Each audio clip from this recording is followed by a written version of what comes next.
Nous allons démontrer dans cette vidéo le théorème de Carnot pour les moteurs d'itermes. Il affirme que le rendement d'un moteur d'itermes sera forcément inférieur ou égal à 1 moins le rapport des températures de la source froide sur la source chaude.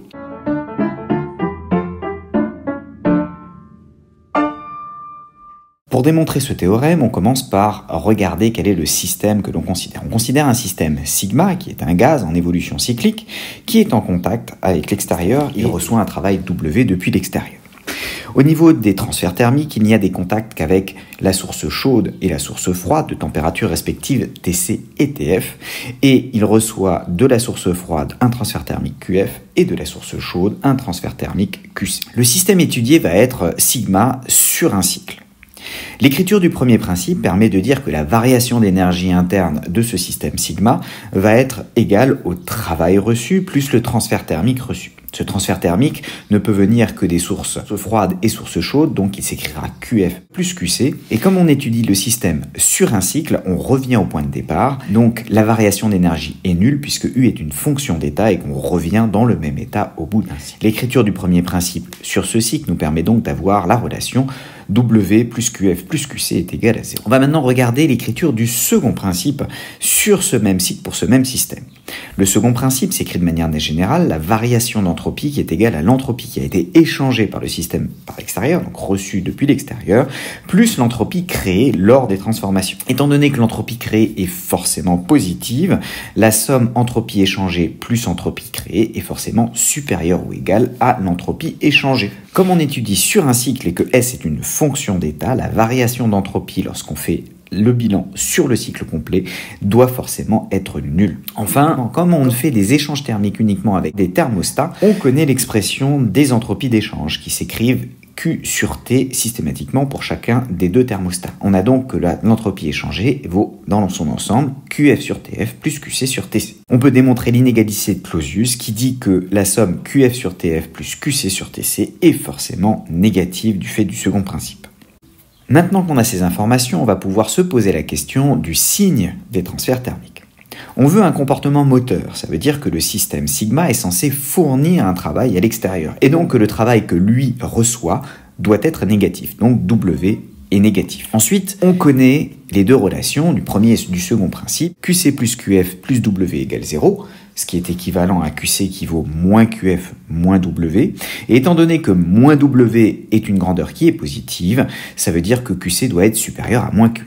De la même manière, on a directement l'inégalité de Clausius, Qc sur Tc plus Qf sur Tf inférieur ou égal à 0, qui nous dit que Qc doit être inférieur ou égal à moins Qf fois Tc sur Tf, puisque Tc est gentiment positif. Pour déterminer les signes, on utilise le diagramme de Ravo qui fait la représentation graphique du transfert thermique Qc en fonction du transfert thermique reçu depuis la source froide Qf. On commence par tracer la première bissectrice, c'est-à-dire Qc est égal à moins Qf, pour pouvoir déterminer les zones où Qc est supérieur à ce moins Qf. De manière évidente, si on prend un Qc qui tend vers l'infini dans les valeurs positives, on doit avoir qu'à un moment ou à un autre, Qc sera supérieur à un moins Qf qui est donné. Et donc la zone où le travail reçu sera positif, ce qui ne nous intéresse pas finalement, va être la zone en dessous de cette droite Qc est égal à moins Qf, et donc on la supprime. Seule la zone qui reste non assurée va nous intéresser, puisque c'est la zone où on pourra avoir, d'après le premier principe, un travail qui sera négatif.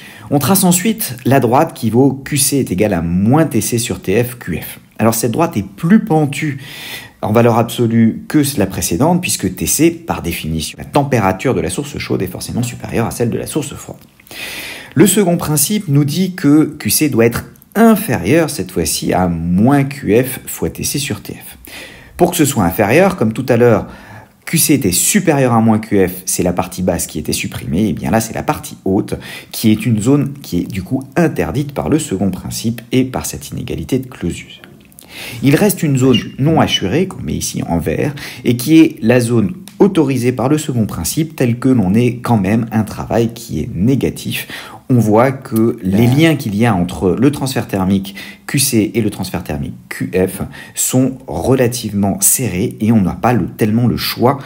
Et notamment, on n'a pas du tout le choix sur le signe que doivent avoir Qc et Qf. On a forcément que Qc doit être positif et que Qf doit être négatif. Donc on prend de l'énergie thermique à la source chaude et on doit en redonner forcément à la source froide. Il ne reste plus qu'à faire la démonstration proprement dite de l'expression du rendement. On a démontré que le travail est négatif. Alors ça c'est par définition d'un moteur. Si on veut un moteur, il faut que le travail reçu par le système soit négatif. Cela a impliqué, grâce au premier et au second principe, que QC doit être positif.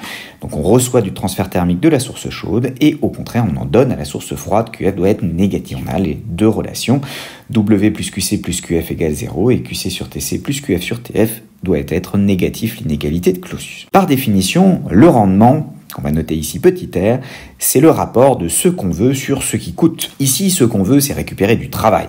Travail extérieur, donc on veut la valeur absolue de W, puisque je vous rappelle que W est négatif. Et ce qui coûte, bien c'est ce qu'on va brûler, c'est le carburant de votre voiture, et donc c'est ce qu'on récupère depuis la source chaude. Donc on va prendre le rapport moins W sur QC pour déterminer le rendement. Or, le premier principe vous permet d'écrire que QC plus QF est égal à moins W, donc on peut remplacer ce moins W, et on a le rapport QC plus QF sur QC, c'est-à-dire 1 plus QF sur QC.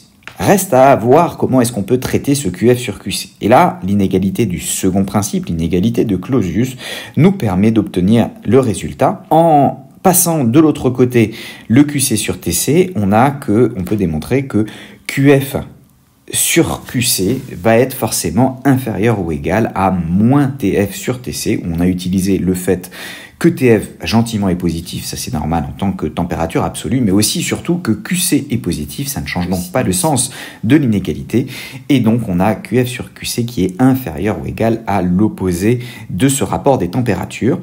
On peut donc en déduire que le rendement de votre moteur d'iterme est forcément inférieur ou égal à ce qu'on appelle le rendement de Carnot, qui vaut 1 moins TF sur TC.